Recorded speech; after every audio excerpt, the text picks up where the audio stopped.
আমাদের খাদিজা এডিটিংয়ের সকল প্রকার পার্ট গল্প দেখতে আমাদের চ্যানেলটি সাবস্ক্রাইব করে পাশে থাকা বেল আইকনটিতে ক্লিক করে অল নোটিফিকেশন অন করে দিন। এবার বলুন তবে সবটা। বর্ষার কথা শুনে বেশ ভাবনাহীনভাবেই বলল শুভ্র। বলবো তো, কিভাবে শুধু করব সেটাই বুঝতে পারছি না। ওই পর নাসিকা থেকে শুরু করব নাকি বিয়ের দিন দিয়ে শুরু করুন। ঠিক আছে বলেই বলতে শুরু করলো শুভ্র। ফ্ল্যাশব্যাক, বিয়ের দিন বরবেশাই গাড়ি নিয়ে বেরিয়েছিল শুভ্র। মাথায় তখন একটা জিনিসই ঘুরছিল তার, এখান থেকে পালাতে হবে আর বিয়েটা করা যাবে না। কিছুতেই সে বর্ষাকে বিয়ে করবে না। যত দ্রুত সম্ভব বাংলাদেশ ছেড়ে লন্ডনে পাড়ি জমাবে সে, সাথে আগামী 5-10 বছরে দেশেও আসবে না। এইরকম নানা কিছু ভাবতে ভাবতেই এগিয়ে চলছিল শুভ্র। এমন সময় আচমকাই তার গাড়ির সামনে এসে পড়ল একটা মেয়ে। পরনে তার মিষ্টি কালার 3 পিস, বাঁধা চুল, সাথে চোখে কালো ফ্রেমের চশমা। মেয়েটা সামনে আসতেই জোরে ব্রেক কষল শুভ্র, কিন্তু তারপরও মেয়েটি ঘাবড়ে গিয়ে পড়ে যায় নিচে। দোষটা শুভ্রেরই ছিল।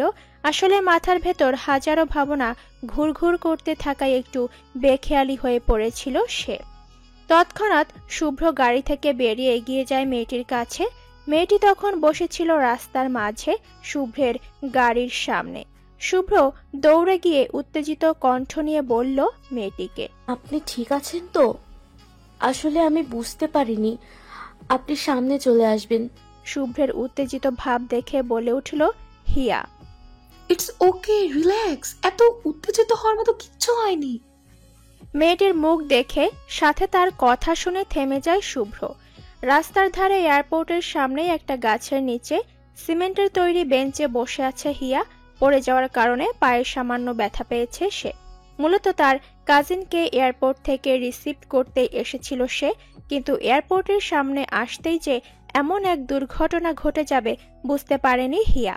হিয়ার ভাবনার মাঝেই তার দিকে এগিয়ে এসে পানির বোতলটা দিয়ে বলল শুভ্র, এটা খেয়ে নিন।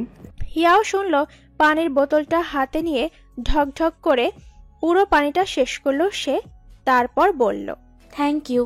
শুভ্র হালকা হাসল, তারপর বলল, আমি সত্যি দুঃখিত। আমার জন্য আপনার। It's okay. তা বর বেশে কোথায় যাচ্ছেন? বউ আনতে বুঝি? প্রতি উত্তরে নিজের জামা কাপড়ের দিকে তাকিয়ে বলল শুভ্র। তেমনটা হওয়ার কথা ছিল, কিন্তু হবে না। শুভ্রের কথা শুনে হিয়া অবাক হয়ে বলল, হবে না মানে? মানে এটাই, আমি বিয়ের আসর ছেড়ে চলে এসেছি মাত্র।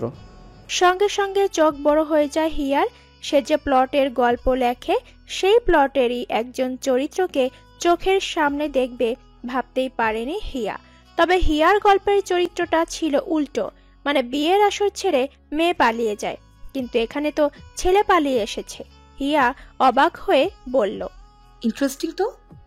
হুট করেই হিয়ার মুখে ইন্টারেস্টিং ওয়ার্ডটা শুনে বেশ অবাক হয়ে বলল শুভ্র। মানে? উত্তরে উত্তেজিত কণ্ঠ নিয়ে বলল হিয়া, মানে আই কান্ট বিলিভ দিস, যে আমারই গল্পের প্লটের মতো কোনো চরিত্রের লোকের সাথে আমার দেখা হবে। শুভ্র অবাক হলো খুব। হিয়ার থেকে খানিকটা দূরত্ব নিয়ে বসলো সে, তারপর আবারও প্রশ্ন করলো, আপনার কথার মানেটা বুঝলাম না। এবার হিয়া বেশ আগ্রহ নিয়ে শুভ্রের সাথে নিজের হাত এগিয়ে দিয়ে বলল, হাই, আমি হিয়া রহমান। হিয়ার কাজ আর কথা শুনে শুভ্র হাত মিলালো হিয়ার সাথে, তারপর বলল, হ্যালো। শুভ্রের কথা শুনে হিয়াও তৎক্ষণাৎ শুভ্রের সাথে হাত মিলিয়ে গটগট করে বলতে লাগলো, আমি একজন স্টোরি রাইটার। আমার নিজস্ব একটা ফেসবুক পেজ আছে যেখানে আমি গল্প লিখি প্লাস উপন্যাসও লিখি। ছোট করে বললে উপন্যাসিকা বলতে পারেন। 2টো পাণ্ডুলিপি বের করারও ইচ্ছে আছে খুব। সে যাই হোক, আমার নেক্সট গল্পের থিমটা একদম আপনার চরিত্রে সাজাতেই চেয়েছিলাম, যে বিয়ের আসর ছেড়ে বউ পালিয়ে যাবে। তবে কেউ যে সত্যি সত্যি বিয়ের আসর ছেড়ে পালিয়ে আসবে এটা কল্পনার বাহিরে ছিল আমার। আচ্ছা, আপনি যে মানে বাড়ি ছেড়ে চলে এসেছেন, এটা এতক্ষণে আপনার বাড়ির সবাই জেনে গেছে, তাই না? হিয়ার কথা শুনে শুভ্র কিছুক্ষণ ভেবে বলল, হবে হয়তো। নিশ্চয়ই বাড়ি জুড়ে হুল্লোড় নেমেছে, বর পালিয়ে গেছে, বর পালিয়ে গেছে। এবারও মাথা নাড়িয়ে বলল শুভ্র। আশেপাশের লোকজন নিশ্চয়ই এতক্ষণে আপনার পরিবার সাথে আপনার হবু বউকে নিয়ে সমালোচনা জুড়ে দিয়েছে। নানা লোকে নানা কিছু বলছে, নিন্দা করছে, অপয় বলছে, আরো কত কি, তাই না? এবার থেমে যায় শুভ্র, মাথা নিচু করে ফেলে তৎক্ষণাৎ, কারণ এই প্রশ্নের উত্তর আপাতত জানা থাকলেও বলার সাহস নেই শুভ্রের। শুভ্রকে চুপ থাকতে দেখে আবারও বলে উঠল হিয়া। কি হলো, চুপ করে আছেন কেন? প্রতি উত্তরে হিয়ার দিকে তাকিয়ে বলল শুভ্র। আপনি যা বলতে চান তা ডিরেক্টলি বলুন। শুভ্রের কথা শুনে স্বাভাবিক গলায় বলল হিয়া। এটাই বলতে চাই, জীবনটা হাতে লেখা কোনো গল্প নয়। গল্পে আমরা যে জিনিসগুলো খুব ইজিলি পেয়ে যাই, বাস্তবে ততটা ইজিলি পাওয়া খুবই কঠিন। একটা মেয়ের জীবনে বিয়ে জিনিসটা একটা স্বপ্নের মতো। আপনি যাকে বিয়ে করবেন না বলে চলে এসেছেন, সেই মেয়েটা হয়তো আপনাকে নিয়ে আকাশ পাতাল স্বপ্ন নিয়ে বসেছিল। আপনি কেন চলে এসেছেন এটা আমি জানি না, কিন্তু আমি বলবো আপনি ভুল করেছেন। হিয়ার কথা শুনে শুভ্র বলল। আমি জানি আমি ভুল করছি, কিন্তু বিয়েটা হয়ে গেলে যে আরো বড় ভুল হবে। এটা আপনার আগে ভাবা উচিত ছিল। তো এক গা লোকজন আর বিয়ে বাড়ি ছেড়ে পালিয়ে আসাটা কি বুদ্ধিমানের কাজ হলো? আমি বাধ্য ছিলাম। শুভ্রের কথায় হাসল হিয়া, বলল। আমরা তো বাধ্যেরই কাঙাল। আচ্ছা, কোন কাজটা আমরা বাধ্য বিহীন করি বলুন তো? এই যে আমি এখানে বসে আছি, এটাও কিন্তু এক প্রকার বাধ্য হই, কারণ আমি পায়ে চোট পেয়েছি। তাহলে আপনি বলতে চাইছেন আমার বাধ্য হয়ে বিয়েটা করে ফেলা উচিত? উত্তরে মাথা নাড়ায় হিয়া, বলে। কমসে কম আমার পরিবার আর আপনার হবু বউয়ের কথা ভেবে তো করে ফেলা উচিত। আপনি বুঝতে পারছেন না, আমার যার সাথে বিয়ে হচ্ছে তার সাথে আমার যায় না, তাকে আমার পছন্দ না। ওর ভীতু ভীতু স্বভাব, একটুতেই ইমোশনাল হয়ে যাওয়া, বোকা বোকা কাজকর্ম ইত্যাদি ইত্যাদি কিছুই পছন্দ নয় আমার। এতক্ষণে যেন হিয়ার কাছে পরিষ্কার হলো শুভ্রের বিয়ের আসর ছেড়ে পালিয়ে আসার মূল কারণ। হিয়া হাসল, উচ্চস্বরে হাসল, বলল। আপনি সামান্য বিষয়ের জন্য বিয়ের আসর ছেড়ে পালিয়ে এসেছেন? আপনার কাছে এটা সামান্য মনে হচ্ছে? তা নয় তো কি। শুনুন, আমরা যাকে ভালোবাসি তার এলোমেলো চুল, অগোছালো স্বভাব, ফ্যাকাশে চেহারাতেও মায়া খুঁজে পাই। আর যাকে ভালোবাসি না, তার সাজানো চুল, গোছালো স্বভাব, মায়াবী চোখের মাঝেও বিরক্তিতা খুঁজে পাই। সবই হলো ভালোবাসা, বুঝলেন? সবই ভালোবাসা। তো আপনার গার্লফ্রেন্ড আছে? হিয়ার কথা অনেকক্ষণ ভাবল শুভ্র। কথাটা মিথ্যে নয়, সত্যি তো। আজ যদি সে বর্ষাকে ভালোবাসতো, তাহলে হয়তো ওকে নিয়ে এত অভিযোগ থাকতো না। জীবনে ভালোবাসাটাই আসল। শুভ্রকে চুপচাপ থাকতে দেখে আবারও প্রশ্ন করে বসল হিয়া। কি হলো, কথা বলছেন না কেন? গার্লফ্রেন্ড আছে আপনার? প্রতি উত্তরে হিয়ার দিকে তাকিয়ে মাথা নাড়িয়ে বলল শুভ্র। না। আরে বাহ, তাহলে তো কোনো সমস্যাই দেখছি না। যাই হোক, আপনার লাইফ, আপনার বিয়ে, আপনার হবু বউ, আপনার পরিবার, আমার কি? তবে একটা জিনিস মাথায় রাখবেন, মাঝে মাঝে বাধ্য হওয়া জিনিসগুলোই জীবনের জন্য সঠিক হয়। আমার মনে হয় আপনার জন্য আপনার হবু বউই সঠিক, বাকিটা আপনার ইচ্ছে। বলেই আস্তে আস্তে উঠে দাঁড়ালো হিয়া। এখন তাকে যেতে হবে। হিয়াকে দাঁড়াতে দেখে বলল শুভ্র। আমার হবু বউই যে আমার জন্য সঠিক, এটা আপনি বুঝলেন কি করে? এমন সময় আকাশপথ বেয়ে শুভ্রের লন্ডন যাওয়ার ফ্লাইট উড়ে গেল। শুভ্র অবাক হয়ে আকাশপথে তাকিয়ে দেখে, উত্তেজিত হয়ে বলল। আমার লন্ডন যাওয়ার ফ্লাইট? আপনার জন্য আমার ফ্লাইট মিস হলো। এবার আরো উচ্চস্বরে হেসে ফেলল হিয়া। হিয়াকে হাসতে দেখে কিছুটা রাগী কণ্ঠ নিয়েই বলল শুভ্র। আপনি কথায় কথায় এত হাসেন কেন বলুন তো? শুভ্রের কথা শুনে হিয়া তার হাসি থামিয়ে বলল। হাসাহাসির প্রশ্নের জবাবটা না হয় পরেই দিই, আগে বলি আপনার জন্য আপনার হবু বউ সঠিক কেন? হিয়ার কথা শুনে শুভ্র অবাক হয়ে বলল। কেন? সিম্পল, এই দেখুন, আপনি তো বিয়ে ছেড়ে কোথাও যাওয়ার, লন্ডন যাওয়ার পণ করেছিলেন। মাঝপথে আমার সাথে দেখা হলো, আমি পায়ে চোট পেলাম, আমার জন্য আপনার দেরি হলো। আমাদের মধ্যে এত কথা হলো, আপনার ব্যক্তিগত কথাগুলো আমায় বললেন, আপনার ফ্লাইট মিস হলো। এগুলো কি একটাও হওয়ার কথা ছিল নাকি?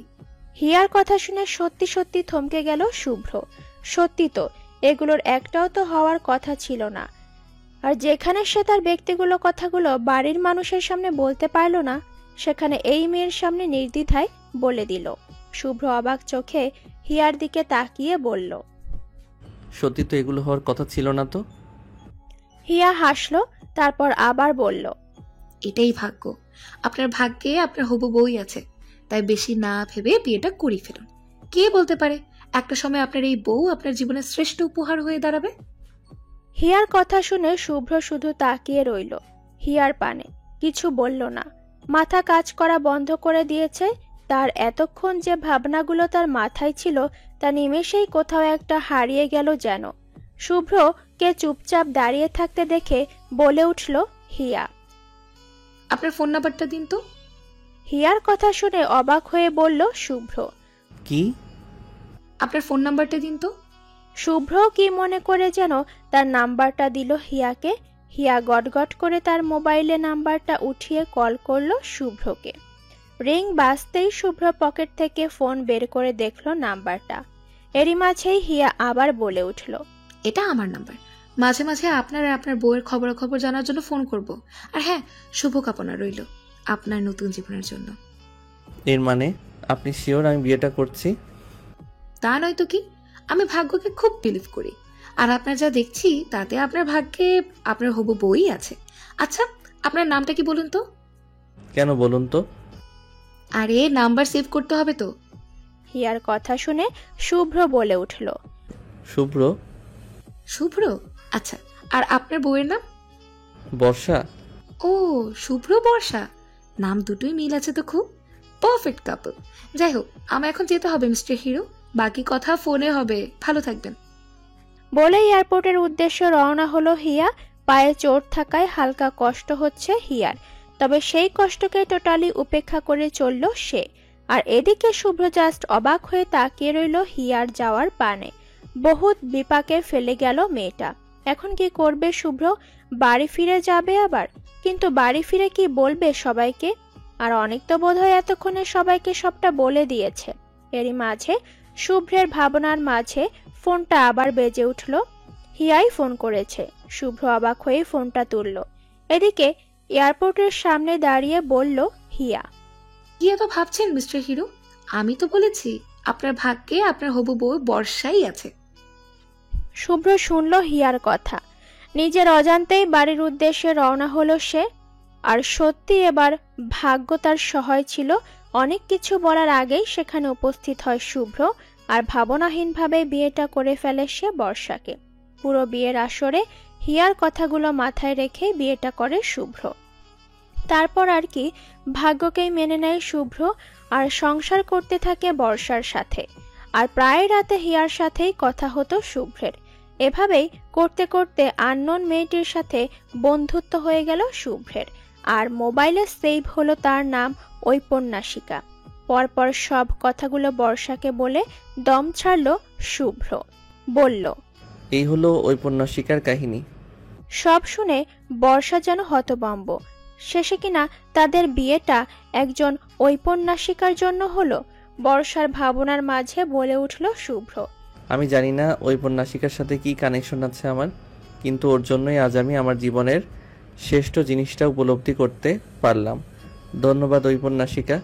মেয়েটার মাঝে আলাদা একটা জাদু আছে, কথা বললেই মনটা ভালো হয়ে যায়।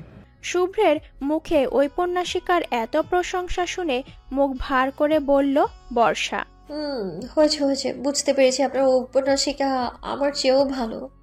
বর্ষার কথা শুনে হাসল শুভ্র। বর্ষাকে জড়িয়ে ধরে বলল, আমি তা কখন বললাম? তুমিই তো তুমি, আমার প্রিয় বোকারানী। এক সময় তো অপ্রিয় ছিলাম। তাতে কি, এখন তো প্রিয় হয়েছ। বলেই বর্ষাকে বুকে জড়িয়ে ধরে মুচকি হাসল শুভ্র। বর্ষাও খুশি মনে জড়িয়ে ধরল শুভ্রকে। এই প্রথম শুভ্রকে কাছ থেকে ফিল করছে বর্ষা। একরাশ ভালো লাগা এসে গ্রাস করলো তাকে। সাথে মন থেকে ধন্যবাদ জানালো সে সেই ঔপন্যাসিকাকে। মনে মনেই বলল, থ্যাংক ইউ। রাতের জ্যোৎস্না ভরা আলোতে বিছানা লেপটে কাঁথা জড়িয়ে বেঘরে ঘুমিয়ে আছে হিয়া। এমন সময় আচমকাই ঘুমের ঘরে চোখ খুলতে সামনে নির্মলকে দেখে থমকে গেল হিয়া। উত্তেজিত হয়ে কিছু বলবে তার আগেই নির্মল মুখ চেপে ধরল তার। আকস্মিক নির্মলের এমন কাণ্ডে চোখ বড় বড় হয়ে যায় হিয়ার। হালকা ঘাবড়ানো ফেস নিয়েই তাকিয়ে রয় সে। নির্মলের মুখের দিকে। এদিকে নির্মল হিয়ার মুখ চেপে ধরে ওর চোখের দিকে তাকিয়ে শীতল ভেজা কণ্ঠ নিয়ে বলল,